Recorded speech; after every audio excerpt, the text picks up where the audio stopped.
Bonjour à tous, ça y est, vous avez enfin défini votre intention. Est-ce que vous êtes plutôt sur la balle ou est-ce que vous êtes sur la cible?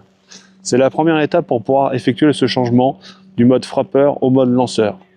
Aujourd'hui, nous allons faire une vidéo qui va concerner plutôt les réels changements techniques entre les deux modes de jeu. Nous allons aborder étape par étape les différences sur le point de vue technique et les conséquences qui peuvent se produire au niveau de la trajectoire. C'est parti! Allez, c'est parti! Bienvenue encore une fois sur votre chaîne Golf by Jérémy. Je vais vous afficher tout de suite deux swings. Un swing sur votre gauche et un swing sur votre droite. Je ne dis pas quel est le mode de chacun des swings. C'est parti, vidéo du premier.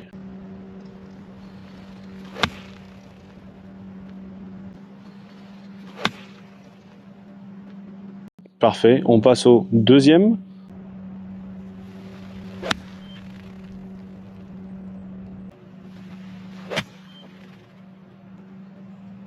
À votre avis, quel est le swing qui ressemblerait beaucoup plus à un swing de tapeur et celui qui ressemblera à un swing de lanceur? Je vous laisse quelques secondes pour décider. Il y a quand même pas mal de caractéristiques, vous avez vu, sur le plan dynamique qui changent.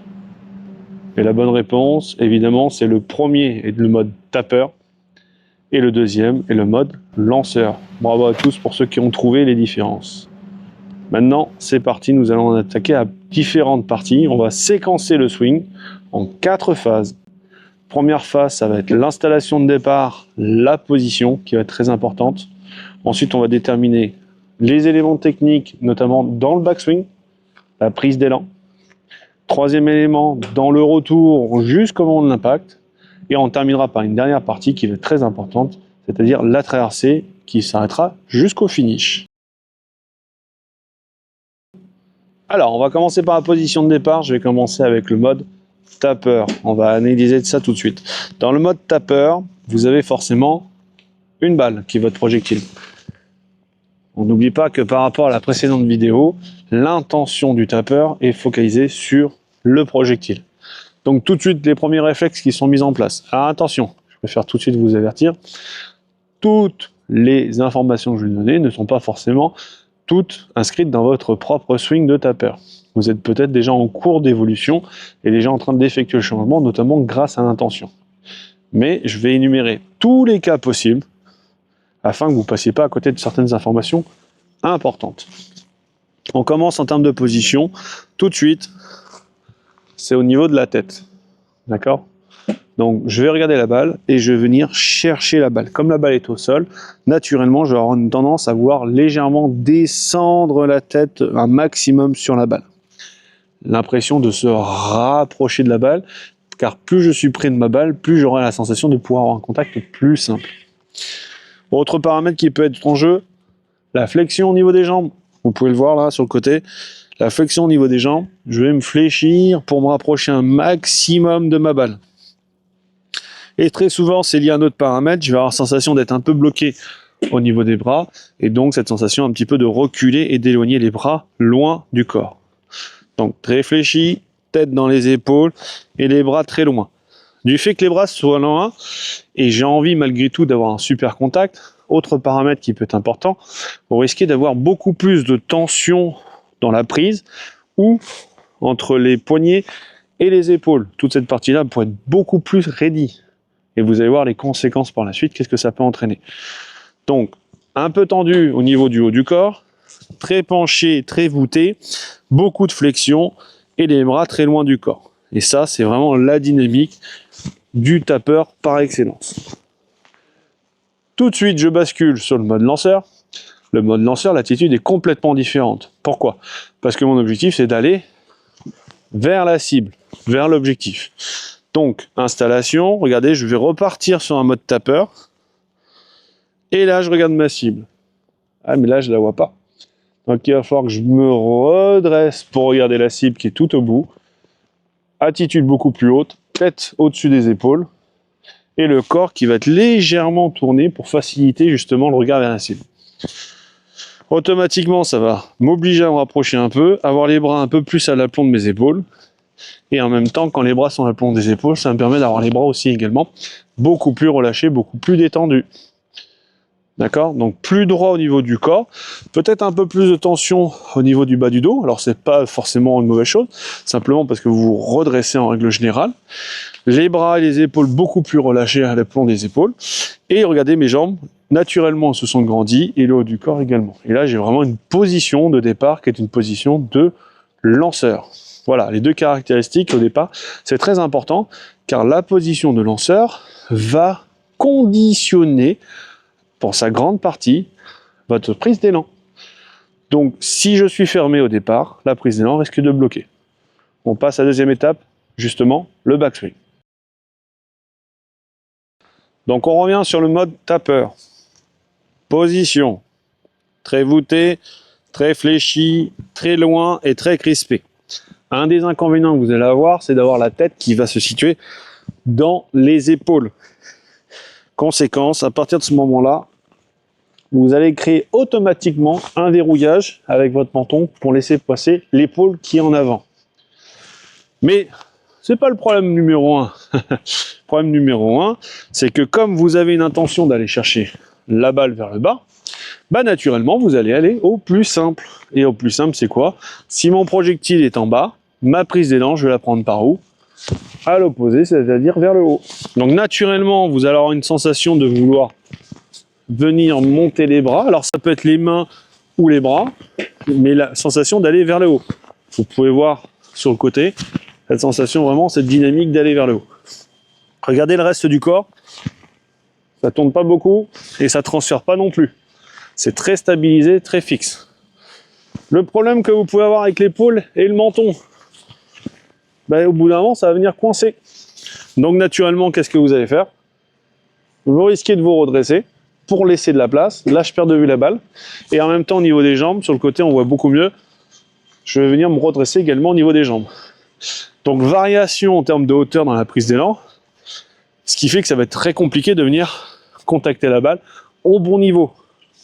Pourtant, tout l'intérêt de cette dynamique, c'est de venir chercher le contact de la balle. Vous voyez le paradoxe? Vraiment, je fais tout pour venir chercher la balle dans mon intention, mais finalement, j'arrête pas de bouger, ce qui fait que je crée des incertitudes au moment de la frappe. Donc ici, installation de départ, je vais chercher en haut, je suis bloqué, et donc je vais me libérer en allant vers le haut. Et encore une fois, beaucoup de tension, des épaules très hautes au départ.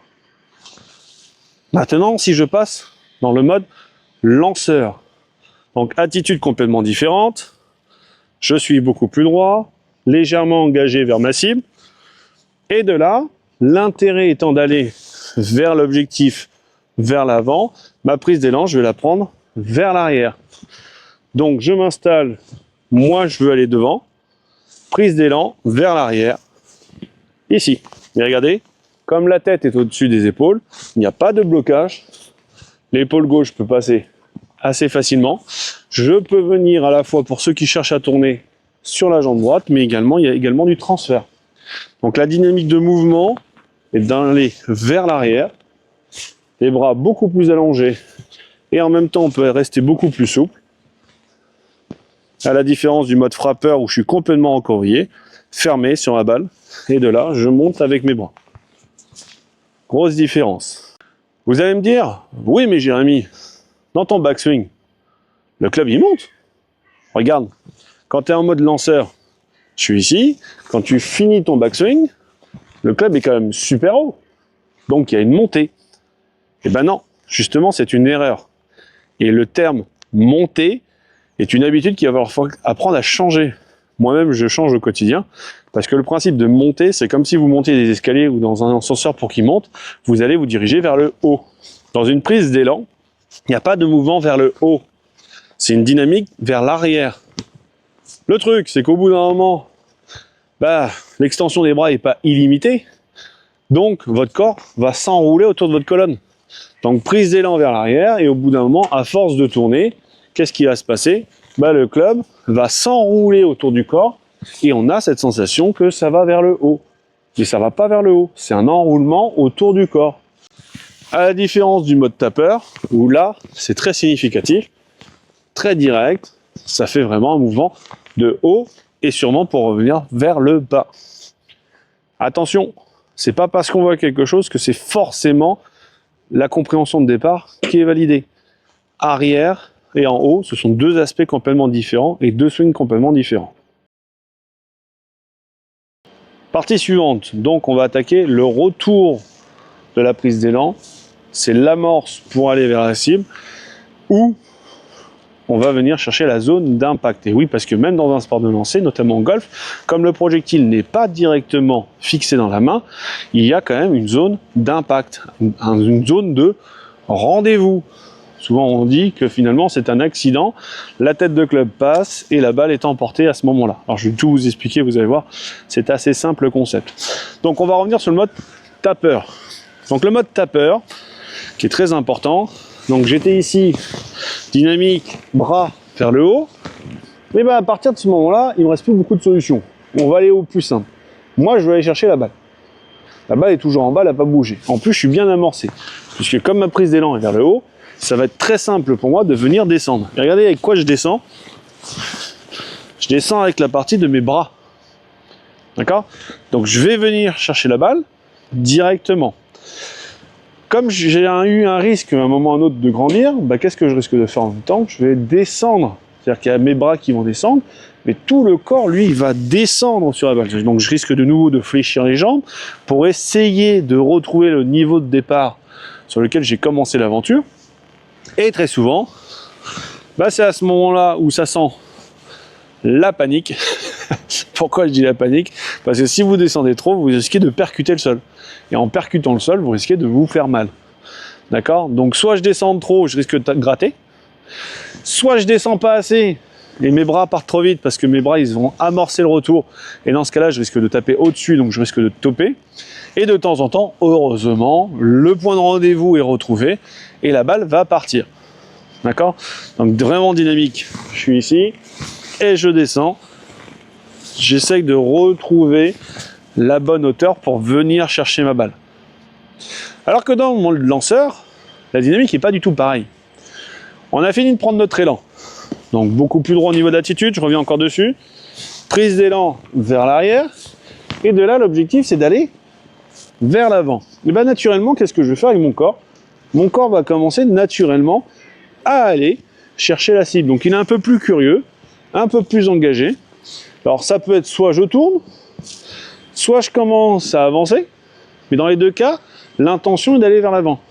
Et à partir de ce moment-là, regardez bien qu'est-ce qui se passe. Quand je reviens, bah naturellement, les bras et le club reviennent aussi. Vous voyez, ils suivent le mouvement. Le mouvement va venir de là.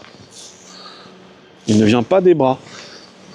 Donc je commence à engager. Si j'ai eu une tension de bras qui était très légère au départ, très peu de crispation, bah, bilan des courses, tout ça, ça va revenir assez souple. Et notamment, on va se servir beaucoup plus du poids de la tête de club pour permettre de retrouver le point de rendez-vous au départ.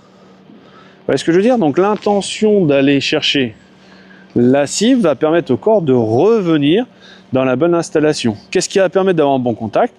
Bah, la position de départ et le fait d'être complètement relâché, de laisser partir le corps vers l'avant.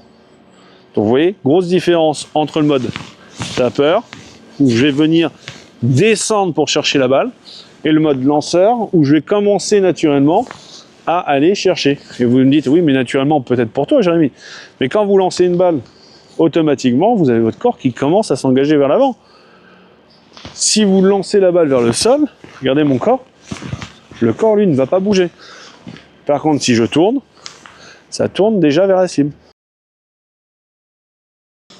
Allez, on attaque la dernière partie. La dernière partie, ça va être zone après impact jusqu'au finish.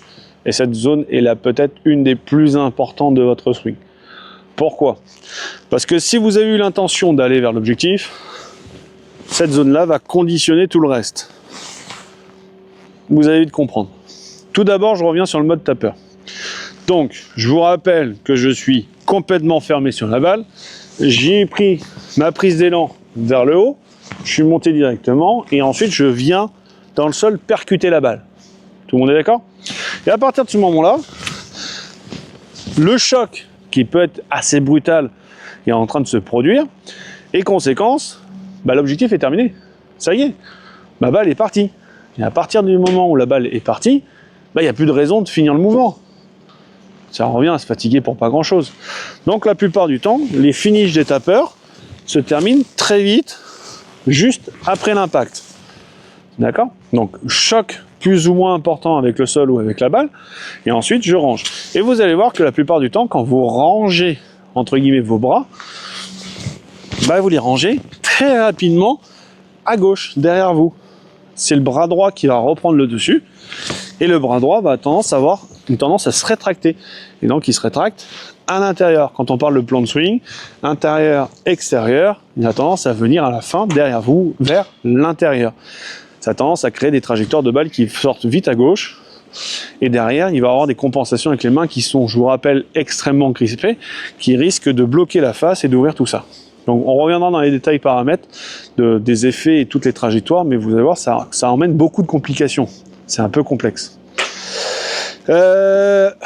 Sur du long terme, je vous raconte pas les galères. Sur du long terme, vous risquez d'avoir énormément de vibrations, notamment au niveau du poignet, coude et jusqu'aux épaules. Ça peut même finir au cervical. Donc ça peut être extrêmement dangereux d'avoir un mode frappeur. Pourquoi? Ça va dépendre aussi de la qualité de contact avec le sol. Si vous avez des tapis synthétiques, ça peut rebondir, ça se passera bien. Mais si vous jouez en plein été quand le terrain est complètement dur, le choc va augmenter. Et également, qu'est-ce qui va amortir les chocs? La qualité du club, la shaft. Donc si vous avez un shaft graphite, ça peut passer. Si vous avez un shaft en métal, ça peut être vite très dangereux. Maintenant, si je reviens sur la traversée et le finish du lanceur. Donc mon intention, c'est d'aller chercher la cible qui est l'avant. La cible est par ici. Je vous rappelle que déjà, au retour, je suis curieux, j'ai envie d'aller voir la cible. À partir de ce moment-là, je vais lancer et je vais libérer. Et là, vous regardez mon geste. Mon geste ne peut pas s'arrêter à l'impact. C'est impossible. Donc mon geste va accompagner la tête de club et la balle le plus loin possible sur la cible. Grosse différence. Déjà, on peut vite voir que le corps a envie soit de tourner, soit d'avancer sur la jambe avant. Les bras qui sont, je vous rappelle, toujours relâchés, vont pouvoir créer une extension vers la cible, alors que les tapeurs, c'est une rétractation. Une extension, et ensuite je termine. Et lors du finish, vous allez voir un corps beaucoup plus tourné face à l'objectif, ça permet d'aider au niveau du guidage, et tout stabiliser sur la jambe avant. Le tapeur, lui, je vous rappelle, il va être bloqué, les bras vont venir tirer derrière, donc à l'intérieur, et généralement le corps n'est pas complètement tourné, il reste bloqué quasiment comme s'il était encore face à la balle. Ça, c'est des grosses différences. Donc, maintenant, j'espère que vous voyez un peu plus les grosses différences de swing entre un swing de lanceur et un swing de frappeur. Vous voyez, ce n'est pas juste mental. L'intention, lors de la première vidéo qu'on a fait ensemble, l'épisode 1, c'était de dire le mental, l'intention va guider le corps vers la cible. C'est très important d'abord de changer le logiciel avant de changer la machine. Maintenant, avant de changer la machine, c'est aussi important de voir quelles sont les différences entre les deux swings. Et là, vous pouvez vous constater qu'il y en a quand même beaucoup.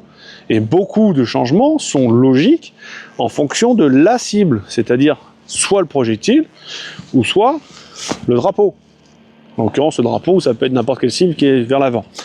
Donc, je vais venir m'organiser par rapport à l'un ou m'organiser par rapport à l'autre. Je vais envoyer l'énergie par rapport à la balle ou par rapport à ma cible. Vous voyez? Donc, tout est logique en fait. Quand vous faites un mouvement, il n'y a rien d'incohérent. Par contre, c'est juste de déterminer où vous allez au départ. Donc, aujourd'hui, si vous avez envie de changer les choses, par où commencer? Et bien moi, je vais commencer par deux choses qui sont très simples. Je vais commencer par le début et par la fin. Pourquoi? Parce que tout ce qui va être entre les deux a une tendance à être conditionné par le début et par la fin.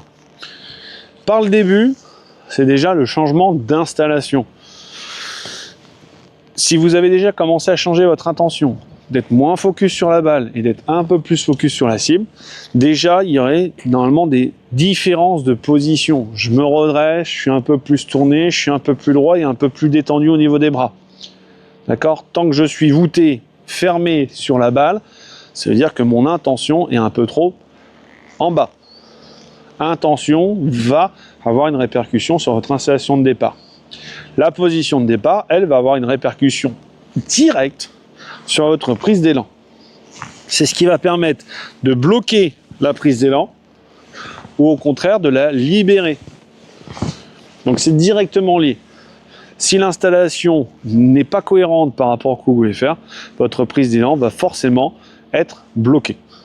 Deuxième élément, je m'attaquerai tout de suite à votre finish, l'envie de finir votre geste vers la cible. Donc éduquez votre corps à aller vers l'avant. C'est très important. Pourquoi? Parce que cette envie d'aller vers l'avant est associée à votre intention et en même temps, cette envie de finir votre geste, de traverser, va avoir à un moment, un autre, un effet, un conditionnement positif sur toute la partie du retour jusqu'à l'impact. Je m'explique. Tant que vous aurez cette sensation d'aller chercher le sol, même si votre prise d'élan s'effectue dans le bon sens, vous allez être bloqué. Et vous allez à un moment ou à un autre revenir sur la balle. Par contre, imaginons que vous n'avez pas encore fait le changement à l'aller. Ça ne s'est pas encore produit. Vous restez dans une dynamique, je monte un petit peu trop. Et de là, je me dis, je m'en fiche, moi, je veux aller chercher ma cible. Et bien regardez ce qui va se passer. Votre corps va trouver les solutions pour ramener la tête de club vers la cible. Alors si la différence est trop importante, le mouvement va quand même s'effectuer correctement, mais par contre, ce qui risque d'en payer les pots cassés, bah forcément c'est le contact au début. Donc plus il y a de cohérence entre la prise d'élan et la traversée, plus vous aurez de bons contacts. Tant qu'il y aura un décalage entre les deux, c'est compliqué. Mais moi je commencerai à la fois par attaquer le point de départ, c'est-à-dire l'intention combinée à une bonne position, et en même temps, j'éduquerai mon corps à finir mon geste le plus souvent possible vers la cible. J'espère que cette vidéo va vous donner les clés pour pouvoir effectuer votre progression de changement entre le mode frappeur au mode lanceur. Commencer du début et la fin, c'est pour moi les clés les plus simples à changer dès le début. Je vous dis à bientôt pour une prochaine vidéo. Merci à tous, merci pour votre soutien et continuez à vous abonner, ça fait beaucoup de bien à la chaîne. À bientôt.